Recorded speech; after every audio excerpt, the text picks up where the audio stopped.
Your reaction po doon sa naging hakbang ni Marcos Jr. to investigate contractors on the flood control project. Sa tingin niyo, ma'am, mas dapat imbestigahan at panagutin ang mga kongresista na involved sa anomalous project kaysa sa mga contractors? Well, lahat sila dapat.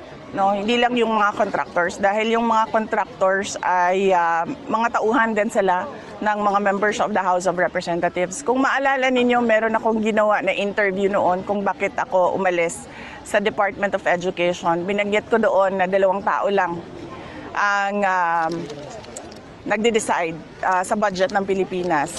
Yun ay si Martin Romualdez at si Zaldico. At yung mga kasamahan nila o mga grupo nila, kasama din nila yon sa paghati-hati noong budget ng Pilipinas. Dahil nakita namin yon sa Department of Education, nabanggit namin yon kay BBM na ganun ang ginawa, pero noon ay wala siyang reaction.